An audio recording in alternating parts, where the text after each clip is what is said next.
না, আন্দোলন বন্ধ করার জন্য না। হ্যাঁ। চট্টগ্রামের রাজনীতি যেন থ্রিলার গল্পকেও হার মানায়। এবার জাতীয় নাগরিক পার্টি এনসিপির আরেক নেতার বিরুদ্ধে উঠেছে ৫ লাখ টাকা চাঁদা দাবি ও আন্দোলন দমনের অভিযোগ, যার একটি কথোপকথনের ভিডিও ঘুরে বেড়াচ্ছে সামাজিক মাধ্যমে, উস্কে দিচ্ছে নানা জল্পনা কল্পনা। ভিডিওতে শোনা যায় এনসিপির চট্টগ্রাম মহানগর শাখার যুগ্ম সমন্বয়কারী নিজামুদ্দিন কাউকে প্রশ্ন করছেন, কত দিছে? ৫ লাখ না? আন্দোলন বন্ধ করার জন্য না?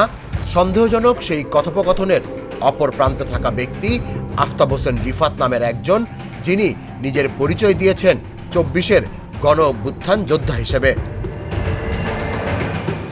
তবে এখানেই শেষ নয়। গেল মাসেই এই নিজামের বিরুদ্ধে ২ কোটি টাকার চাঁদাবাজির অভিযোগ তুলেছিলেন এক নারী, যার স্বামী চাঁদা না দেয়ায় মিথ্যা মামলায় পড়েন। আর এবার বন্দরের আন্দোলন বন্ধে ঘুষ লেনদেনের ভিডিওটি ছড়ান নিজামেরই সাবেক সংগঠন বৈষম্য বিরোধী ছাত্র আন্দোলনের সাবেক যুগ্ম সদস্য সচিব রাহাদুল ইসলাম। তার দাবি, এই টাকা শুধু দুর্নীতি নয়, জনগণের সঙ্গে বিশ্বাসঘাতকতা। অবশ্য নিজামুদ্দিন দাবি করেন পুরো ভিডিওটি মজা করে তৈরি করা হয়েছে এবং আফতাবও নাকি প্রমাণসহ বলেছেন এটি প্রোপাগান্ডা।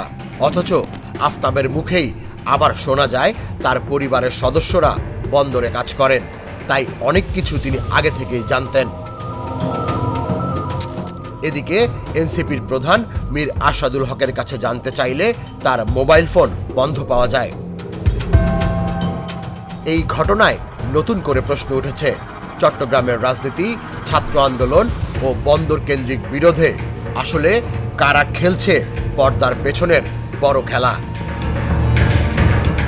তুষার ইসলাম, জাগো নিউজ।